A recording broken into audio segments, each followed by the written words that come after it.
శ్రీ బాల త్రిపుర దేవి కుంకుమార్చన యాగంలో పాల్గొనండి. సర్వ కష్టాలు తొలగి శుభ ఫలితాలు పొందండి. హలో రామ్ గారు, నమస్తే. నమస్తే అండి. యా సో ఇప్పుడున్న మెకానికల్ లైఫ్లో కావచ్చు, లేదంటే న్యూక్లియర్ ఫ్యామిలీస్ అవ్వడం వల్ల మనకి రిలేషన్షిప్స్ అనేవి అండ్ ఆ బాండ్ ఎమోషన్స్ అనేవి తగ్గుతూ వస్తున్నాయని మనం మాట్లాడుకుంటూనే ఉన్నాం. అయితే ఇలాంటి టైంలో అంటే మామూలుగా అంతా బాగున్నప్పుడు రిలేషన్షిప్స్ కాపాడుకోవడం కొంచెం ఈజీయే మనకి. బట్ ఇలాంటి టైంలో కూడా ఒక రిలేషన్షిప్ని, మ్యారిటల్ రిలేషన్షిప్ని కానీ, లేదంటే పార్ట్నర్స్ ఏమైనా లివింగ్లో ఉన్న ఎవరైనా కానీ వాళ్ళ రిలేషన్షిప్ని, బాండ్ని పెంచుకోవాలన్నా, వాళ్ళ రిలేషన్షిప్ని కాపాడుకోవాలన్నా కానీ, అండ్ ఇప్పుడు చూస్తూ ఉన్నాం చాలా క్రైమ్స్కి లేదంటే జరుగుతున్న దారుణాలకి మెయిన్ రీజన్ ఏంటి అంటే ఎక్స్ట్రా మ్యారిటల్ అఫేర్సే, either from the men or women side. అదొక్కటే ఇవన్నిటికి ఘోరాలకి దారి తీస్తుంది అన్నమాట. సో అలా అంటే ఇప్పుడు మెన్ అంటే బయటికి వెళ్ళి ఫ్రెండ్స్ అందరూ ఉంటారు, అంత బాగానే ఉంటుంది. ఇది కొంచెం ఉమెన్ సైడ్ నుంచి ఎక్కువైపోతుంది ఈ మధ్య.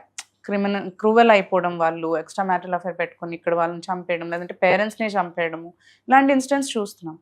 సో ఇలా కాకుండా ఒక మెన్ ఏం ఎఫర్ట్ పెట్టాలంటారు? ముందంటే ఒక ఉమెన్ ఫ్యామిలీ రెస్పాన్సిబిలిటీ తీసుకుని తన బాండ్ ఉంచాలి అని అనేవాళ్ళు. ఇప్పుడు అది ఉండట్లేదు కాబట్టి ఎక్స్ట్రా మ్యారిటల్ అఫేర్ వెళ్ళకుండా ఆ మెన్, ఆ పర్సన్ అనేది ఇది కాపాడుకొని ఉంచుకోవాలి అని అంటే ఎలాంటి ఎఫర్ట్స్ పెట్టాలని మీరు అడ్వైస్ చేస్తారు? Sure. So first of all అండి, మీ పార్ట్నర్, స్పెషలీ ఫీమేల్ పార్ట్నర్, వేరే వాళ్ళతో ఎక్స్ట్రా మ్యారిటల్ అఫేర్ లేకుండా ఉండాలి అని అంటే the most important thing a man has to do ఏంటిది అని అంటే కమ్యూనికేషన్ అండి. So communicate on a regular basis. Communicate అని అంటే సరదాగా మాట్లాడడం ఒకటే కాదు. సరదాగా మాట్లాడడం is just a part of it. మీరు తెలుసుకోవాల్సింది ఏంటిది అని అంటే విమెన్కి ఎన్నో నీడ్స్ ఉంటాయండి, చాలా నీడ్స్ ఉంటాయి. అది ఫినాన్షియల్ నీడ్స్ అవ్వచ్చు, సెక్షువల్ నీడ్స్ అవ్వచ్చు. It can be any need in terms of sometimes care కావాలి, సమ్టైమ్స్ రెస్పెక్ట్ కావాలి, ప్రెజెన్స్ కూడా కావచ్చు. many a times right? only your physical presence చాలు, నాకు అక్కడ ఉంటే చాలు పక్కన అన్నట్టు అనిపిస్తుంది. సో మీరేంటంటే ఫస్ట్ ఆఫ్ ఆల్ కమ్యూనికేట్ చేయడం చాలా ఇంపార్టెంట్. ఏంటి అని అంటే తనకి కావాల్సిన అన్ని నేను ఇస్తున్నానా లేదా, అసలు తనకి ఏం కావాలి అనేది తెలుసుకోవడం చాలా ఇంపార్టెంట్ మెన్. సో అది తెలుసుకున్నారనుకోండి, అందులో మీరు అట్లీస్ట్ ఏంటంటే once you know that okay this is what she wants అనేసి, దట్ ఈస్ వెన్ దానికి తగ్గట్టు మీరు కనుక యాక్ట్ చేశారు అంటే కనుక ఇంకో మంచి వైపు చూడాల్సిన అవసరం లేదు అక్కడ. సో మెనీ టైమ్స్ చెప్తానండి. ఇప్పుడు వచ్చిన ఎగ్జాంపుల్, కొందరు అమ్మాయిలకి పొగడతలు అంటే చాలా ఇష్టం. మీరు పొగిడారు అని అంటే that it self is kind of తనకి స్ట్రెస్ రిలీఫ్. అది ఎగ్జాక్ట్లీ. నేను నా స్పౌస్కి సపోజ్ పొగడతలు అంటే ఇష్టము, అది నాకు తెలియని కూడా తెలియదు అసలు. ఫస్ట్ ఆఫ్ ఆల్ తెలుసుకోలేదు, because I did not communicate. నేను పొగడట్లేదు, బయట ఎవరో పొగిడారు అనుకోండి, సో దాట్ ఇట్ సెల్ఫ్ ఏమవుతుంది అంటే నాతోనే డిస్కనెక్ట్ అవ్వడానికి ఛాన్సెస్ ఎక్కువ ఉన్నాయి ఇక్కడ, రైట్? సో అదే నేను తెలుసుకుని ఉంటే కనుక దట్ తనకి పొగడతలు అంటే ఇష్టము అని రెగ్యులర్ బేసిస్ మీద నేనే పొగుడుతున్నాను అనుకోండి, అప్పుడు ఇంకా బయట వాళ్ళకి స్కోప్ లేదు అక్కడ. సో ఐ జస్ట్ అన్నా కానీ తనంత సీరియస్ గా తీసుకోకపోవచ్చు. నాకు తెలుసు, మా హస్బెండ్ సేమ్ థింగ్ చెప్తున్నారు. మా హస్బెండ్ ఎప్పుడు చెప్తూ ఉంటారు. అండ్ ఇంకోటి ఏంటంటే నాతోని రిలేషన్ స్ట్రాంగ్ గా ఉన్నప్పుడు మధ్యలోంచి ఎవరన్నా ఈవెన్ బార్జిన్ చేయడానికి ట్రై చేసినా కూడా అంత ఈజీగా బ్రేక్ అవుతుంది. సో అదే నేను చెప్పట్లేదు ఏమి, బట్ బయట వాళ్ళందరూ చెప్తున్నారు, నలుగురు ఐదుగురు చెప్తున్నారు ఆన్ ఎ డైలీ బేసిస్ నువ్వు చాలా అందంగా ఉన్నావు అనేసి. సో ఆబ్వియస్లీ నాకు ఇంట్లో వాళ్ళే గుర్తించట్లేదు అనే ఫీలింగ్ వచ్చేస్తుంది అక్కడ, రైట్? సో నాతోని టై అనేది కొంచెం తక్కువైపోతుంది అక్కడ. సో ఆ కమ్యూనికేషన్, బేసిక్ కమ్యూనికేషన్ చాలా ఇంపార్టెంట్ అండి. రెండోది, we need to understand that respecting her is extremely important. విమెన్ని మీరు మీ విమెన్కి రెస్పెక్ట్ ఇవ్వట్లేదు అని అనుకోండి, టేక్ ఇట్ ఫర్ గ్రాంటెడ్. బయట వాళ్ళు రెస్పెక్ట్ ఇస్తారు and she will not be with you. బయట వాళ్ళు రెస్పెక్ట్ ఇచ్చారా లేదా పక్కన పెట్టేసేయండి. అసలు మీతోటి ఉండాలి అని అంటే మీరు ఆమెను రెస్పెక్ట్ చేయడం చాలా ఇంపార్టెంట్. మెనీ టైమ్స్ ఏంటంటే కొందరు సీరియస్గానే అమ్మాయిల్ని చులకనగా చేసి మాట్లాడుతూ ఉంటారు, లేకపోతే వాళ్ళ పార్ట్నర్ని చులకనగా చేసి మాట్లాడుతూ ఉంటారు. కొన్నిసార్లు ఏంటంటే కొందరు సరదాగా చేస్తూ ఉంటారు, కానీ సరదాగా మీరు ఏడిపిస్తున్నా కూడా, అంటే నీకు తెలివి లేదు, నీకు బుర్ర లేదు అని సరదాగా అంటూ ఉంటారు. కానీ ఓవర్గా అనేసారనుకోండి, మీకు తెలియకుండానే మీరు ఓవర్గా అనేసారనుకోండి, అది ఇంపాక్ట్ పడుతుంది, రైట్?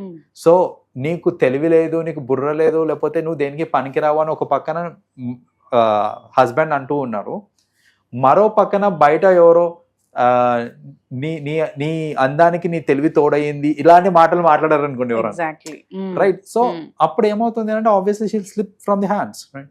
సో ఆ రెస్పెక్ట్ అనేది చాలా ఇంపార్టెంట్. మీరు డిస్రెస్పెక్ట్ చేశారు అని అంటే ఖచ్చితంగా she will seek for people who are trying to respect her. And బయట జనాలు ఎట్లా ఉంటారంటే ఆబ్వియస్లీ కాపు కాచుకొని కూర్చుంటారు చాలా మంది, లైక్ ఎప్పుడెప్పుడు ఎవరెవరు దొరుకుతారా అనేసి. Society is like that. So అలాంటి కేసెస్లో అంటే ఏంటంటే బయట men are ready to grab others అనే టైంలో మన అనుకున్న వాళ్ళని మనం కాపాడుకోవడం చాలా ఇంపార్టెంట్. దానికి ఈ రెస్పెక్టింగ్ కూడా ఇట్ యాక్చువల్లీ యాడ్స్ అనమాట. So that's the other thing that you have to take care of. Third thing ఏంటంటే లైక్ ఈ ఎక్స్ట్రా మ్యారిటల్ అఫైర్స్ అవి ఉండకుండా చూడటానికి ఏంటంటే a little bit of liberty has to be given by the husband. Liberty అనేది చాలా important అండి. So ఇప్పుడు లిబర్టీ అంటే ఏంటంటే సపోజ్ తను వాళ్ళ ఫ్రెండ్స్ తోటి బయటికి వెళ్తాను, షాపింగ్కి వెళ్తానండి, ఫీమేల్ ఫ్రెండ్స్ అయి ఉండొచ్చు, షాపింగ్కి వెళ్తాను.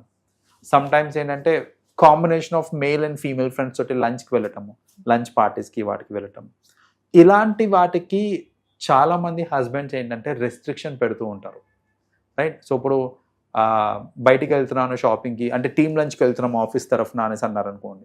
ఆఫీస్ తరఫున టీమ్ లంచ్కి వెళ్తున్నాను అన్నప్పుడు అబ్బాయిలు కూడా వస్తారని ఫస్ట్ క్వశ్చనింగ్ వస్తుంది. వస్తారు అని అంటే ఏమక్కర్లేదు ఇంట్లో కూర్చో, రైట్? ఏమక్కర్లేదు ఇంట్లో కూర్చొని అంటే you're holding it tight, right? So మీరు లిబర్టీ ఇవ్వకుండా అంత టైట్గా పట్టుకున్నారనుకోండి ఖచ్చితంగా ఎస్కేప్ అవ్వడానికి దారులు ఎత్తుక్కుంటారు అలాంటి కేసెస్లో. అప్పుడు ఏమవుతుంది అని అంటే ఇలాంటి సిచ్యువేషన్స్లో అంటే ఇప్పుడు నేను టీమ్ లంచ్కి వెళ్ళడానికి లేదు, సినిమాలకు వెళ్ళడానికి లేదు, ఫ్రెండ్స్తో సరదాగా కాఫీ షాప్స్కి వెళ్ళడానికి లేదు, ఇవన్నిటికీ నాకు రెస్ట్రిక్షన్స్ ఉన్నాయి. రెస్ట్రిక్షన్స్ ఉన్నప్పుడు ఏంటంటే ఆబ్వియస్లీ పీపుల్ విల్ అంటే ఉమెన్ ఏంటంటే ఛాన్స్ కోసం వెయిట్ చేస్తూ ఉంటుంది. సపోజ్ ఎవరైనా ఉన్నారు, నేను తీసుకెళ్తా సినిమాకి, ఇంట్లో ఏదో ఒకటి చెప్పేసే పర్వాలేదు అని, ఫైన్ తీసుకెళ్ళండి. సో అప్పుడు ఏంటంటే అబద్ధాలు చెప్పి బయటికి వెళ్ళడం అనేది స్టార్ట్ అవుతూ ఉంటుంది. సో ఆ బయటికి వెళ్ళడానికి మళ్ళీ వేరే అబ్బాయిలు రెడీగా ఉంటారు. సో అలా ఏంటంటే చేజారిపోయే ఛాన్సెస్ ఉంటాయి. కాబట్టి మరీ గట్టిగా పట్టుకోవడం అనేది చాలామంది చేసే మేజర్ మిస్టేక్ అండి. అంతగా పట్టుకోవద్దు, మరీ స్కూలింగ్ అట్లంటే మరీ పోలీసింగ్ అంటూ ఉంటారు దాన్ని, రైట్? సో అంత పోలీసింగ్ చేయకూడదు. To an extent okay, but not to an extreme వేరన్ చేజారిపోయి అంత ఎక్స్ట్రీమ్లో ఉండకూడదు అనమాట. సో ఇవిటిని మీరు కరెక్ట్గా చూసుకున్నారు అని అంటే కనుక obviously your wife will be with you or your girl friend will be with you. మీరు మరీ దీంట్లో ఏదైనా ఎక్స్ట్రీమ్స్ చేశారంటే కనుక ఖచ్చితంగా షీల్ స్లిప్ అవి. అంటే వీటన్నిటి నుంచి కేర్ అండ్ లవ్ వస్తుంది అంటారా? When you spend time or when you know that person or communicate నుంచి, ఎందుకంటే కేర్ అండ్ లవ్ కూడా what women seek for, right? Obviously ఇప్పుడు చూడండి, ఇప్పుడు నేను కమ్యూనికేట్ చేస్తున్నాను అని అంటే దట్ షోస్ మై కేర్. నీకేం కావాలి, నీకు ఇప్పుడు యూనో చిన్న చిన్న గిఫ్ట్లు ఇచ్చుకోవడము ఆన్ అ టైమ్లీ బేసిస్, నాకు అర్థం చేసుకొని ఏం కావాలో అర్థం చేసుకొని దానికి తగ్గట్టు గిఫ్టింగ్ చేయడము.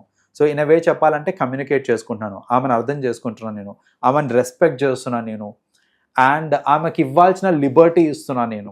అంటే దాట్ షోస్ దట్ నేను నమ్మకం కూడా ఇస్తున్నాను. లైక్ అబ్బాయిలు అమ్మాయిలు కలిసి వెళ్తున్నారు, అందులో నువ్వు కూడా ఉన్నావు, నేను నమ్మకంతో పంపిస్తున్నాను అన్నప్పుడు ఆబ్వియస్గా ఏంటంటే వాళ్ళకు కూడా ఆ సెన్స్ ఆఫ్ రెస్పాన్సిబిలిటీ అనేది ఉంటుంది. అరే నన్ను నమ్మి పంపించాడే బయటికి, సో నేను తప్పు చేయొద్దు అనే థాట్ ఉంటుంది. పంపిస్తలేడే నేను ఎట్లా ఒకలా బయటకు పోవాలి అనే థాట్ రానికుండా చూసుకోండి. So that is what it is అనమాట. సో అందుకని ఇప్పుడు నేను చెప్పిన ఎలిమెంట్స్ అన్ని చేశారనుకోండి, your wife or your girl friend will not go to anybody else. Right. Thank you Ram garu for sharing all this information with us. Thank you. Welcome అండి.